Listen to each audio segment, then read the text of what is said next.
تمسك بحبل الله واتبع الهدى. Bismillah, alhamdulillah, wassalatu wassalamu ala rasulillah. Me emrin e Allahut fillojmë, Allahun e falenderojmë, salavatet dhe selamet Muhammedit sallallahu alaihi wasallam ja dërgojmë, familjes së tij të pastër, shokëve të tij besnik dhe të gjithë atyre që ndjekin rrugën e tij deri në ditën e gjykimit. Lutim Allahun e Madhërisëm që këto kuvende të dijes t'i bëj kuvende të bereqetshme, të cilat i mbulojnë melekët, zbret mëshira e Allahut, na ka lënë qetësia shpirtërore dhe Allahu dhul xhelal na përmend tek melekët e tij. Gjithashtu e lutim Allahun dhul xhelal që kur çohemi nga ky mezhlis të çohemi me mëkate të falura. Herën e kaluar i kemi shpjeguar vargjet ku autori ka thënë ai nuk është i lindur e askush nuk ka lindur nga ai. Nuk ka as të ngjashëm i lartë e i pastër qoftë ai. Vërtet këtë gjë Xehmiu e mohon, por këtë që po e themi hadithi i qartë e pohon. Xheriri nga fjalët e Muhamedit e përcjell transmetimin, andaj thuaj ashtu siç tha profeti që ta gjesh shpëtimin. Këtë vargje i kemi shpjeguar javën e kaluar, pra ku kemi folur për të parët apo shikimin e Allahut të madhëruar. Autori vazhdon dhe thot kështu: Wa qad yunkiru al-Jahmiyu aidan yaminahu wa kilta yadayhi bil fawadili tanfahu. Jahmiu gjithashtu të djathën e Allahut e mohon, por dy duart e tij japin dhe për herë krijesave udhëron.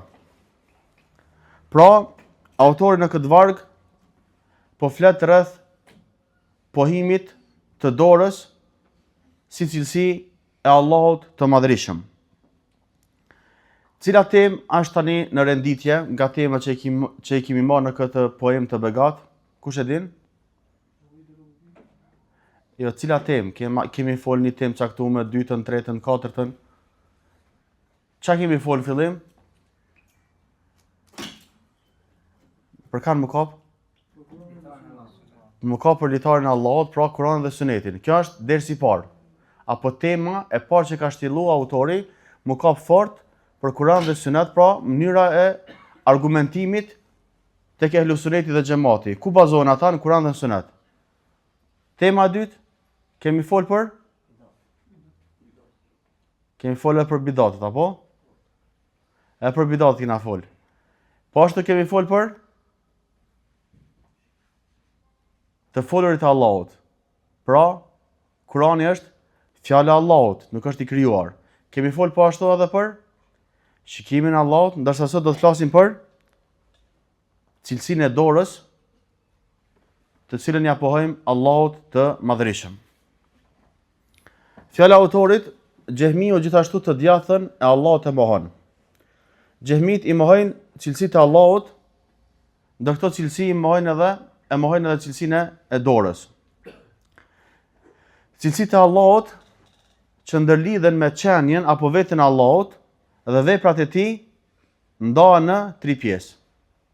Cilësitë e Allahut që ndërlidhen me qenjen e tij apo veprat e tij ndahen në 3 pjesë apo në 3 lloje. Cilësi qenësore apo vetore, pra arabisht sifat dhatie. Pastaj cilësi veprore apo cilësi fi'lije.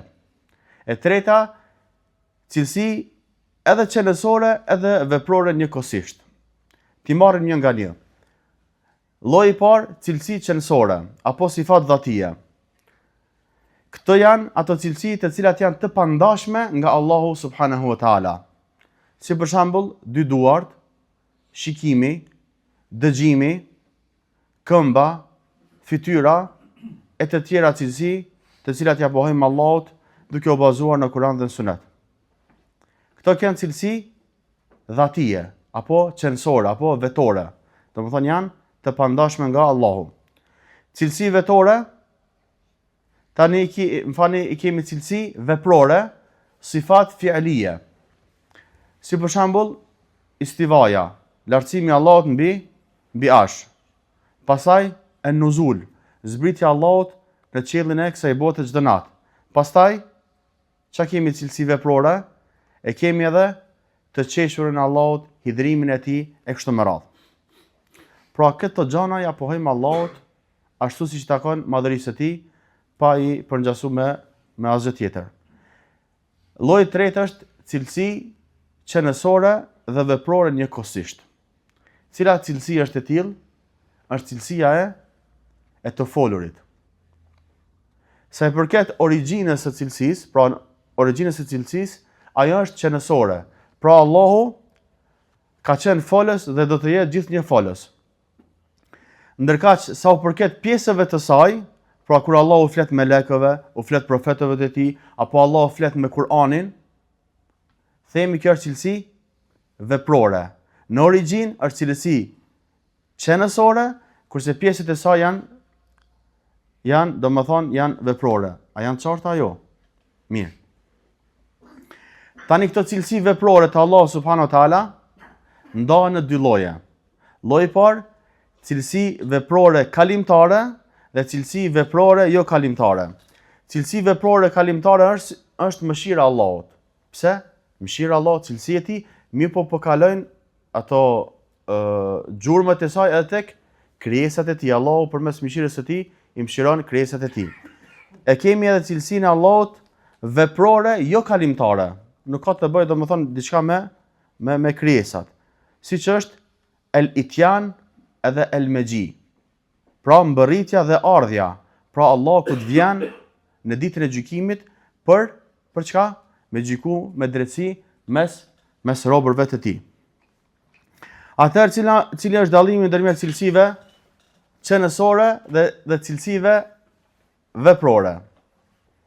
Vetë se i përmendëm, po cilësi qenësore dhe cilësi veprore. Hajde? Allah ka mundësinë me fol.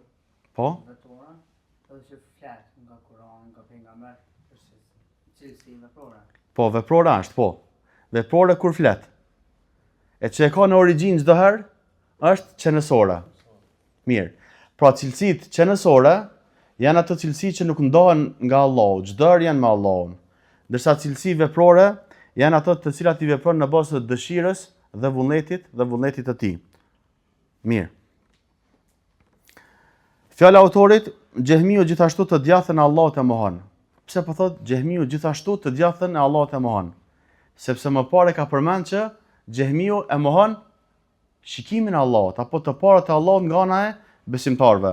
Pra ka mohu të parët e Allahut Xehmiu, tani po e mohon edhe të djathën e Allahut subhanahu wa taala.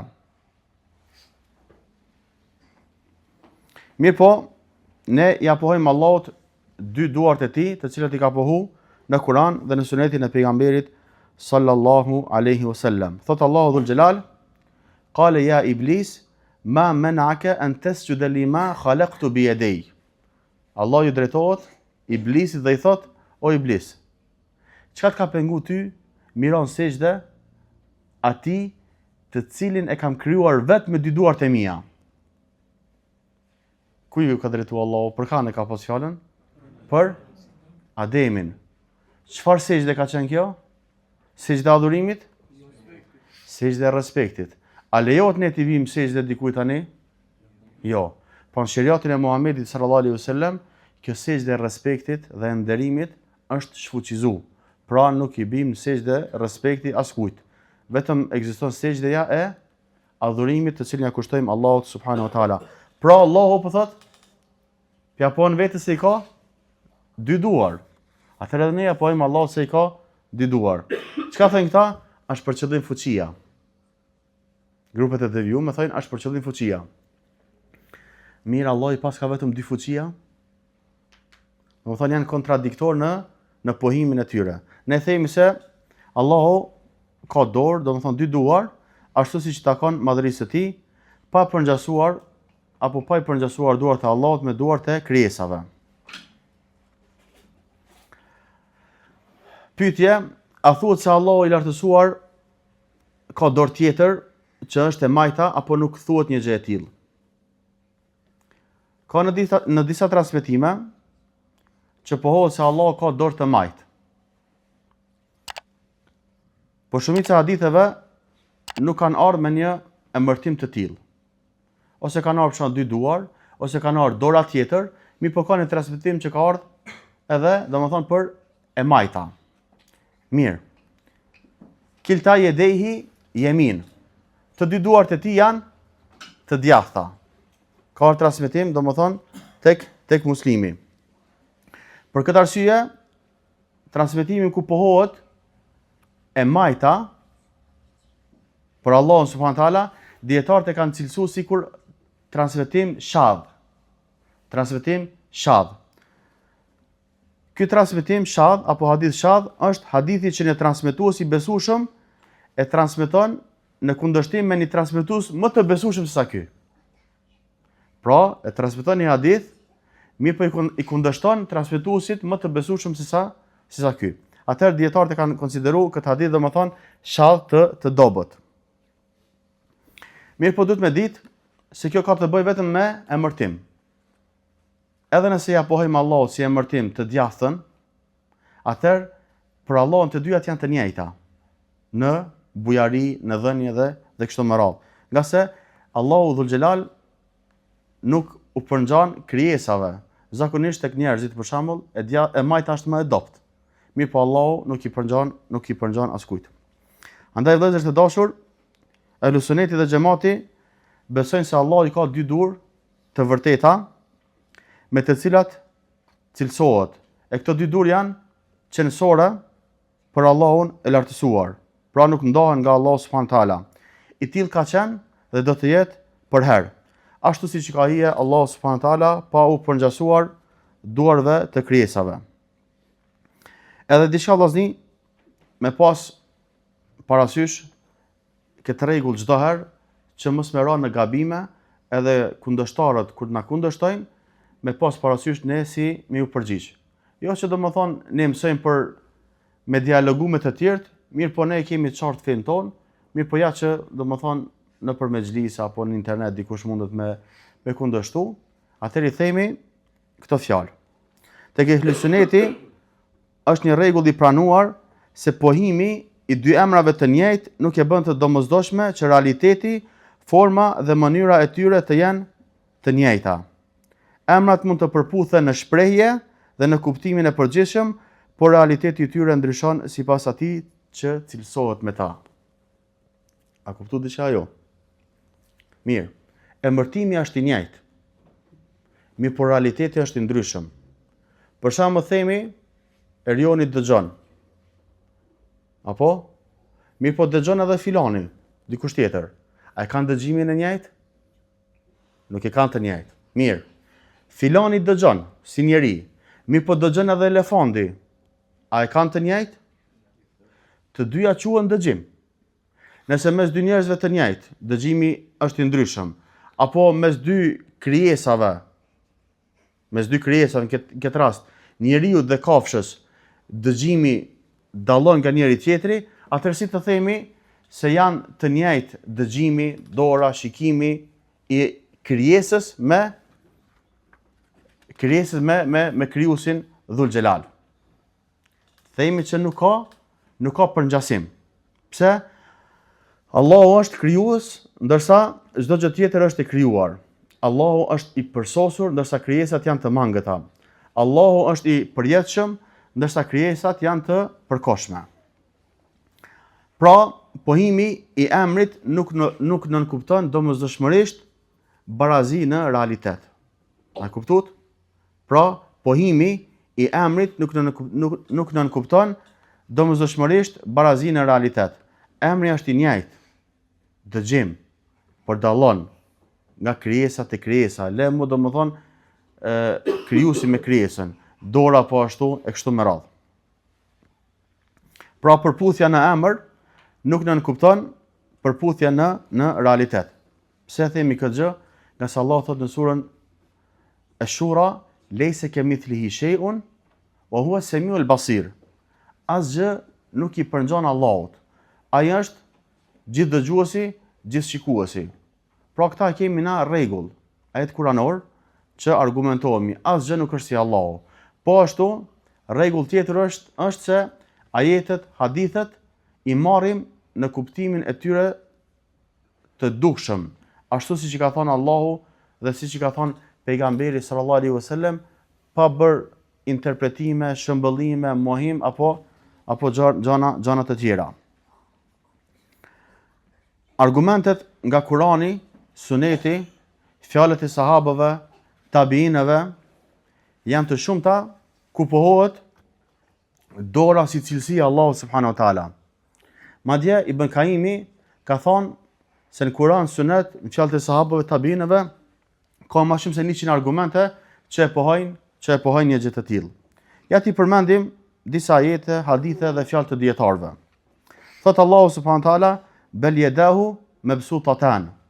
Përkundrazi, duart e tij janë të shtrira, pra të hapura. Allahu po ja pohon këtu vetes se i ka 2 duar me të cilat Allahu dhuron dhe është bujar me to. Ku i ka dhënë kundër përgjigje Allahut? I ka dhënë kundër përgjigje jahudive që kanë thonë yedullahi maghlula. Ata po thënë dora e Allahut është e shtrënguar, pra Allah nuk jep. Allah po thotë, përkundrazi, 2 duart e Allahut janë të hapura, domethënë japin shumë. Po ashtu edhe ajetin që morëm më përpara, ma menake an tasjuda lima khalaqtu bi yadayhi. Çka të ka pengut jo iblis, miran sejdë atij të cilin e kam krijuar vet me 2 duart e mia. Pra, i ka pohu Allahu subhanahu taala 2 duar për veten. Tani dikush mund të bëjë telashe, më thon, ndonjëherë po përmendet njëjës dora e tij apo dora e Allahut, ndonjëherë po përmendet 2 duart, ndonjëherë po përmendet duart tona. Këtë kanë për qëllim 2 duar. Tash mos futemi mazgjanimisht në aspektin e gramatikës arabe, mirë po edhe kur përmendet njëjës, ka për qëllim dysin, pra se janë 2 duar, edhe kur përmendet shumës, ka për qëllim dysin, pra se janë 2 duar të Allahut subhanahu taala, ajo do të thonë shumë si shpreh madhërim e kështu me radhë. Pra Suneti i bën këto ajete ashtu siç kanë ardhur, pa i mohuar, pa i shtrembëruar, pa i krahasuar dhe pa pyetur se çfarë forme kanë. A kanë formë? Kanë formë. A e dim ne çfarë forme? Nuk e dim. Mirë, po kuptimin e fjalës dorë a e dim? E dim se dora për çka shërben. Dora shërben për me dhon, për me kap e kështu me radhë. Pra e pohojmë si dorë, formën nuk e dim si e ka dora Allah subhanahu wa taala. Gjithashtu e kemi hadithin e pejgamberit sallallahu alaihi wasallam ku ka thonë inna Allaha azza wa jall yabsutu yadahu bil-layli liyatuba musii'u an-nahar wa yabsutu yadahu bin-nahari liyatuba musii'u al-layl hatta tatlu'a ash-shamsu min maghribiha. Çfarë Zoti e kemi? Allah shtrin dorën e tij gjatë natës që t'ja pranoj pendimin mëkatarit të ditës dhe shtrin dorën e tij gjatë ditës që t'ja pranoj pendimin mëkatarit të natës. Deri kur kështu? Deri të lind dielli nga perëndimi. Çdo herë kështu na trajton Allahu. Pse? Të gjithë jemi mëkatar. Bëjmë mëkate ditën, bëjmë mëkate natën. Pendohemi, kthehemi prapë në mëkat. Pendohemi, kthehemi prapë në mëkat. Megjithatë, Allahu dhul xhelal është pendim pranues. Sa herë që pendohemi, na fal Allahu subhanahu wa taala. Kemi edhe hadithe tjera, po që mos zgjatemi, inshallah mjafton vetëm kjo. Imam Shafiu ka thonë, Allahu i lartësuar ka emra dhe cilësi, të cilat i ka sjell libri i tij, pra i ka përmend Kurani, dhe për të cilat ka njoftu kush? Pejgamberi sallallahu alaihi wasallam e ka njoftu ummetin e tij. Se ai është dëgjues, ai ka 2 duar, duke u bazuar në fjalën e tij, por 2 duart e tij janë të hapura, dhe se ai ka një të djathtë, sipas fjalës së Allahut, dhe qiejt do të jenë të mbledhur në të djathtën e tij. Pra kjo është fjala e Imam Shafiut. A mund ta lajm ajetin kuranor shumë të qartë, hadithin shumë të qartë, fjalën e një imamit të madh shumë të qartë që pe ja pohon Allahut 2 duart dhe ti marrë mendimet e dikujt tjetër? Asesi. Këta janë eduku me librin e Allahut dhe sunetin e pejgamberit sallallahu alaihi wasallam. Imam Ahmedi ka thonë për 2 hadithet, zemra e robit është në mes 2 gishtave të Allahut, dhe hadithi ai pra Allah e krijoi Ademin me dorën e tij. Ka thonë çdo hadith që ka ardhur në këtë formë e pohojmë dhe e besojmë. Pra, çdo hadith që ka ardhur në këtë formë e pohojmë dhe e besojmë. Domethënë e pohojmë në atë formën çysh po thot tekstualisht Kurani, çysh po thot tekstualisht suneti, pa e mohu, pa e shtrembru e kështu me radhë. Elusim Allahun dhul xhelal na jap dije të dobishme, elusim Allahun dhul xhelal ta kemi besimin e shëndosh si besimi i pejgamberit sallallahu alaihi wasallam, sahabëve dhe gjeneratave të tjera të arta. Walhamdulillahi rabbil alamin.